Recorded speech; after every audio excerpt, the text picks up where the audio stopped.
ಅಲಂಕರಿಸಿದ ಶ್ರೀ ಮಹಾಲಕ್ಷ್ಮಿಗೆ ಈ ಸೂರ್ಯಪುತ್ರನ ಅನಂತ ಪ್ರಣಾಮಗಳು.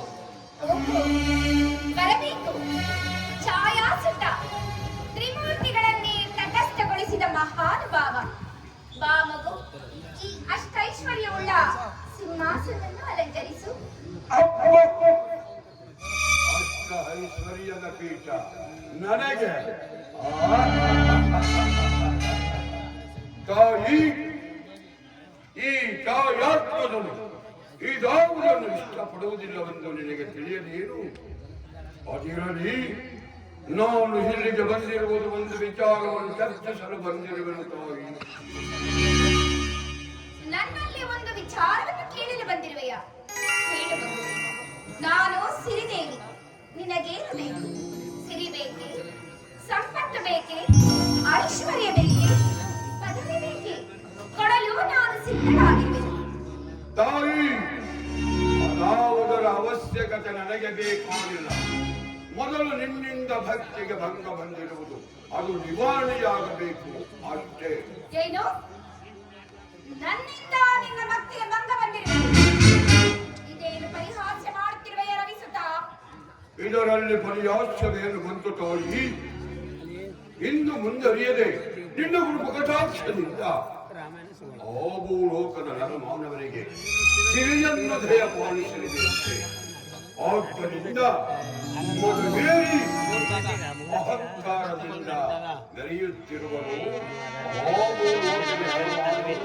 ಇದು ನಿನಗೆ ತಿಳಿಯದೆ ತಾಳಿ. ಅದಕ್ಕೀಗ ನಾನೇನು ಮಾಡಬೇಕು? ಮಾಡುವುದಷ್ಟೇ ತಾಯಿ. ನೀನು ನೀಡಿರುವ ನಿನ್ನ ಕುಟುಂಬ ಕಟಾಕ್ಷವನ್ನು ಪುನಃ ಹಿಂದಕ್ಕೆ ಪಡೆಯಬೇಕು.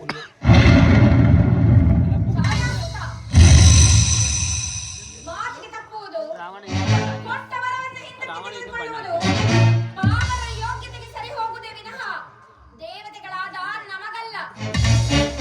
ಆ ಬಡ ಮಾನವರ ಮೇಲೆ ನಿನಗೇಕೆ ಇಷ್ಟೊಂದು ಕೋಪ? ನೀನೇನೇ ಹೇಳಿದರೂ ಕೊಟ್ಟ ವರವನ್ನು ಹಿಂದಕ್ಕೆ ತೆಗೆದುಕೊಳ್ಳಲು ಸಾಧ್ಯವಿಲ್ಲ. ಮಾತೆ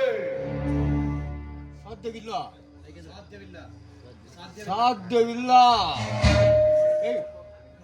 ಹಾಗೆ ಹೇಳುತ್ತಿರುವುದು ಯಾರೊಂದು ಗೊತ್ತು? ಹೇಳುತ್ತಿರುವುದು ಸಾಧ್ಯವಿಲ್ಲ. ತಾಯಿಯೇ, ಹೇಳುತ್ತಿರುವುದು ಯಾರೆಂದು? ತಾಯಿ, ಹೇಳುತ್ತಿರುವುದು ಯಾರೆಂದು ನಿನಗೆ ಗೋಚರಿಸಿದೆ ತಾನೇ? ಅರ್ಥ ಮಾಡಿಕೊಳ್ಳಲಾರದಷ್ಟು ಮತಿಹೀನಳೇ ಮಹಾಲಕ್ಷ್ಮಿ. ನಾನಾರು? ಲೋಕಮಾತೆ.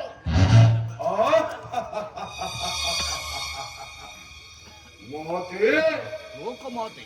ನೀನು ಲೋಕಮಾತೆ ಆದರೆ ನಾನು ಲೋಕ ರಕ್ಷಕರನ್ನೇ ತಲ್ಲಣಗೊಳಿಸಿರುವೆ. ಗೊತ್ತೇ? ಲೋಕಾಧಿಪತಿಗಳನ್ನು ತಲ್ಲಣಗೊಳಿಸಿದ ಮಾತ್ರಕ್ಕೆ ನೀನು ಲೋಕಾಧಿಪತಿ ಆಗಲು ಸಾಧ್ಯವೇ? ಸಾಕು ಮಾಡೋ ಈ ನಿನ್ನ ಸೊಕ್ಕಿನ ನುಡಿಗಳನ್ನು. ಮಿತಿ ಮೀರುತ್ತಿದೆ ಈ ನಿನ್ನ ಧರ್ಮದ. ನೀನು ಈ ಕಾರ್ಯಕ್ಕೆ ಒಪ್ಪದಿದ್ದರೆ ಕ್ರೂರನಾಗಿ ನಿನ್ನ ಎದುರಾಗಿ ನಿಲ್ಲಬೇಕಾಗುತ್ತದೆ. ಎಚ್ಚರಿಕೆ. ಎಚ್ಚರಿಕೆ? ಮಹಾಲಕ್ಷ್ಮಿಗೆ ಎಚ್ಚರಿಕೆಯನ್ನು ಕೊಡಲು ಬರುತ್ತಿರುವೆಯಾ? ನನಗೆ ಎಚ್ಚರಿಕೆ ಕೊಡಲು ನೀನಾವನು? ಮೊದಲೇ ಮುಂಗೋಪಿ. ಜನರಿಗೆ ಕಷ್ಟವನ್ನು ಕೊಡುವುದನ್ನು ಬಿಟ್ಟರೆ ನಿನಗೇನು ತಿಳಿದೆ? ಸುಮ್ಮನೆ ಇಲ್ಲಿಂದ ಹೊರಟು ಹೋಗು. ಮಹಾಲಕ್ಷ್ಮಿ, ನೀನು ಈ ಮಹಾಲಕ್ಷ್ಮಿ, ನೀನು ನನ್ನನ್ನು ಇಷ್ಟೊಂದು ಕಡೆಗಾಣಿಸುತ್ತಿರುವುದು ನಾನು ಸಹಿಸಲು ಸಾಧ್ಯವಿಲ್ಲ. ಇಲ್ಲಿಯವರೆಗೂ ಮಾತ ಸ್ವರೂಪಗಳೆಂದು ಸುಮ್ಮನಿದ್ದೆ. ಇನ್ನು ಮುಂದೆ ನನ್ನಿಂದ ಸಹಿಸಲು ಸಾಧ್ಯವಿಲ್ಲ. ಮೊದಲೇ ನೀನು ಚಂಚಲೆ, ನಿಲ್ಲಲು ನೆಲೆಯಿಲ್ಲ, ಕೂರಲು ತಾವಿಲ್ಲ. ಇಲ್ಲಿಂದ ಅಲ್ಲಿಗೆ, ಅಲ್ಲಿಂದ ಇಲ್ಲಿಗೆ ಚಂಚಲವಾಗುವುದೇ ನಿನ್ನ ಮೂಲ ಬುದ್ಧಿ. ಕೆಲವರನ್ನು ಭಿಕ್ಷೆ ಇಳಿಸುವೆ, ಮತ್ತೆ ಕೆಲವರನ್ನು ಸುಖ ಸಂಪತ್ತಿನಲ್ಲಿ ಸೇರಿಸುವೆ. ನಿನಗೆ ಭಾವವಿಲ್ಲ, ಮೈಲಿಲ್ಲ. ನೀನೆಷ್ಟರ ಮಟ್ಟಿಗೆ ದೊಡ್ಡವಳು? ಸಾಕು ನಿಲ್ಲಿಸುವೆ. ಶನಿದೇವ, ನಾರಾಯಣನ ಪತ್ನಿಯಾದ ಮಹಾಲಕ್ಷ್ಮಿಗೆ ಸವಾಲಾಗಿ ಬಂದಿರುವೆಯಾ? ನಿನ್ನ ಸೊಪ್ಪು ಎಷ್ಟರ ಮಟ್ಟಿಗಿರಬಹುದೆಂದು ನಾನು ಪರೀಕ್ಷಿಸೇ ನೋಡುತ್ತೇನೆ. ಸುಮ್ಮನೆ ಇಲ್ಲಿಂದ ಹೊರಟು ಹೋದರೆ ಸರಿ. ನಿನ್ನ ಲಕ್ಷ್ಮೀ, ನಾನು ಕೋಪಗೊಂಡ ಮಾತ್ರಕ್ಕೆ ಲಕ್ಷ್ಮೀ ಭೂಮಂಡಲವನ್ನೇ ಕಡಗಡನೆ ನಾನಿಲ್ಲದಿದ್ದರೆ ಭಕ್ತಿಗೆ ನೆಲೆಯೇ ಇಲ್ಲ. ಬಂದೆಯೇನು? ಅಟ್ಟಹಾಸದ ಗಟ್ಟಿ ಬೆಲೆ ಬೇಡವೋ ಶನಿದೇವ? ಈ ಮಹಾಲಕ್ಷ್ಮಿ ಇಲ್ಲದೆ ಶಕ್ತಿಗೆ ಬೆಲೆ ಇಲ್ಲ.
ಮಹಾಲಕ್ಷ್ಮಿ, ನನ್ನಿಂದೇನಾಗುವುದೆಂದು ಯೋಚಿಸುತ್ತಿರುವೆಯ?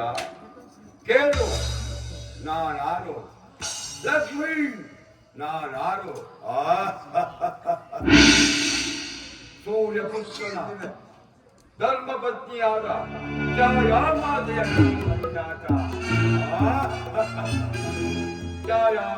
ಗರ್ಭ ಸಂಜಾತನಾಗಿ ಜನಿಸಿ ಹೋಗಿಗೆ ಬಂದಿರುವ ಕಳಂಕವನ್ನು ತಪ್ಪಿ ವೈತ್ರೇಣಿ ನದಿಯ ಸರೋವರದಲ್ಲಿ ಅಗೋಮುಖನಾಗಿ ನಿಂತು ಲಕ್ಷ್ಮೀ, ಇಡೀ ಬ್ರಹ್ಮಾಂಡದ ಶಾಪವನ್ನೆಲ್ಲ ಈ ನನ್ನ ಹೊಗಲದಲ್ಲಿ ನಡೆಸಿಕೊಂಡಾಗ ಲಕ್ಷ್ಮೀ, ಈ 3 ದೇವತೆಗಳೇ ಓಡಿ ಬಂದು ಅವರ ಶಕ್ತಿಯಲ್ಲಿ ಅರ್ಧ ಶಕ್ತಿಯನ್ನು ನನಗೆ ದೌರ್ ಹೇಳಿದುಕೊಳ್ಳಲಿದೆ.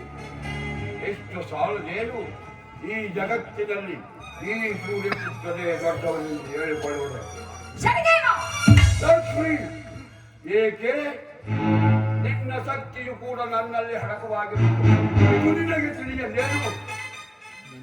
ಶನಿದೇವ, ನನ್ನ ವಿಚಾರವನ್ನು ತಿಳಿದು ಈ ರೀತಿ ಮಾತನಾಡುತ್ತಿರುವೆಯ ಮೂಢ. ಈ ಮಹಾಲಕ್ಷ್ಮಿ ಇಲ್ಲದೆ ಯಾವ ಶುಭ ಕಾರ್ಯವೂ ನಡೆಯುವುದಿಲ್ಲ. ಆದ್ದರಿಂದ ಈ ಜಗತ್ತಿಗೆ ನಾನೇ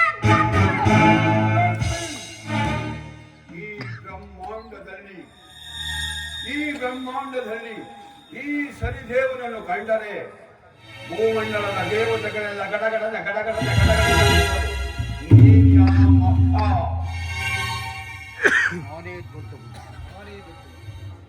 ಆದ ಕಾರಣ ಈ ಜಗತ್ತಿನಲ್ಲಿ ನಾನೇ ಶ್ರೀಹರಿಯ ವಕ್ಷಸ್ಥಳದಲ್ಲಿ ವಾಸ ಮಾಡುತ್ತಿರುವ ಈ ಮಹಾಲಕ್ಷ್ಮಿಯೇ ಈ ಜಗತ್ತಿಗೆ ದೊಡ್ಡವಳು. ಅದೆಂದಿಗೂ ಸಾಧ್ಯವಿಲ್ಲ ಲಕ್ಷ್ಮಿ. ಈ ಬಗೆಗಳಿಗೆ ಈ ರವಿನಂತದೆ ಎಂಬುದವನು ಅದೆಂದಿಗೂ ಸಾಧ್ಯವಿಲ್ಲ. ಈ ಜಗತ್ತಿಗೆ ನಾನೇ ದೊಡ್ಡವಳು. ಮಾಡಿ ನಿನ್ನ ಕೊಕ್ಕಿನ ನುಡಿಗಳನ್ನ ಇಡೀ ಬ್ರಹ್ಮಾಂಡದಲ್ಲಿ ನನ್ನ ಹೆಸರನ್ನು ಕೇಳಿದ ಮಾತ್ರವೇ ಬೋದು ದೇವತೆಗಳೇ ಗಡಗಡನೆ ನೀನು ಹವಲಿಯಾದ ನೀನು ನನ್ನನ್ನು ಹೆದರಿಸಲು ಸಾಧ್ಯವೇ? ಲಕ್ಷ್ಮಿ, ಅದೆಂದಿಗೂ ಸಾಧ್ಯವಿಲ್ಲ. ಈ ಬ್ರಹ್ಮಾಂಡದಲ್ಲಿ ಈ ಶನೇಶ್ವರನೊಬ್ಬನೇ. ಅದೆಂದಿಗೂ ಸಾಧ್ಯವಿಲ್ಲ. ಈ ಮಹಾಲಕ್ಷ್ಮಿ ಈ ಜಗತ್ತಿಗೆ ದೊಡ್ಡವಳು.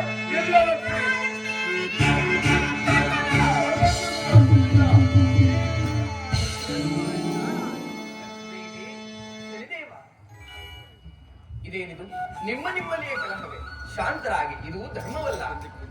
ನಾರದ, ನೀನು ತ್ರಿಲೋಕ ಸಂಚಾರಿ, ನೀನೇ ಹೇಳು, ಈ ಜಗತ್ತಿನಲ್ಲಿ ನಾನು ದೊಡ್ಡವನೋ ಲಕ್ಷ್ಮಿ ದೊಡ್ಡವಳು? ಹೇಳು. ನಾರದ, ಸರಿಯಾದ ಸಮಯಕ್ಕೆ ಬಂದಿರುವೆ. ನೀನೇ ತಿಳಿಸು, ನಮ್ಮಿಬ್ಬರಲ್ಲಿ ಯಾರು ಮೇಲು ಯಾರು ಕೇಳು ಎಂದು ನೀನೇ ವಿಚಾರ ಮಾಡು. ಏನು ಮಾಡಲಿ? ನಾನು ಇಲ್ಲಿಗೆ ಬಂದದ್ದೇ ನನ್ನ ಮೊದಲನೇ ತಪ್ಪು.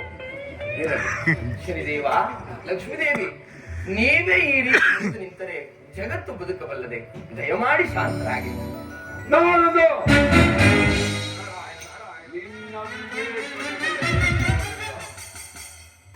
ಮೊದಲು ಈ ಜಗತ್ತಿನಲ್ಲಿ ನಮ್ಮಿಬ್ಬರಲ್ಲಿ ಯಾರು ದೊಡ್ಡವರೋ ಎಂಬುದನ್ನು ಮಾತ್ರ ತಿಳಿಸು, ಅಷ್ಟೇ. ನಾರದ, ಏಕೆ ಸುಮ್ಮನೆ ನಿಂತಿರುವೆ?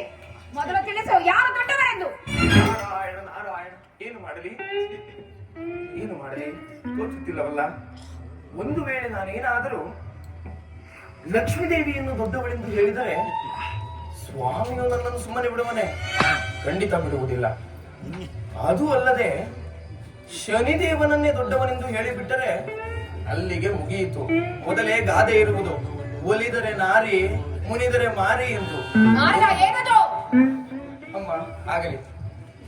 ಶನಿದೇವ, ನಾರದ, ನಿಮ್ಮಿಬ್ಬರ ಈ ವಿಚಾರವನ್ನು ತೀರ್ಮಾನಿಸಲು ನನ್ನಿಂದ ಸಾಧ್ಯವಿಲ್ಲ. ಆದ್ದರಿಂದ ನಾವೆಲ್ಲರೂ ಈಗಲೇ ಆ ಕೈಲಾಸವಾಸನಾದ ಪರಶಿವನಲ್ಲಿಗೆ ಹೋಗೋಣ. ಆ ಪರಶಿವನೇ ನಿಮ್ಮೇಲ್ವರ ವಿಚಾರವನ್ನು ತೀರ್ಮಾನಿಸುವನು. ಹಾಗೆ ಆಗಲಿ, ನಾವಿನ್ನು ಕೈಲಾಸಕ್ಕೆ ಹೋಗೋಣ. ನಾನೀಗಲೇ ಪರಮೇಶ್ವರನ ವಾಸಸ್ಥಳ ಕೈಲಾಸಕ್ಕೆ ಬರಲು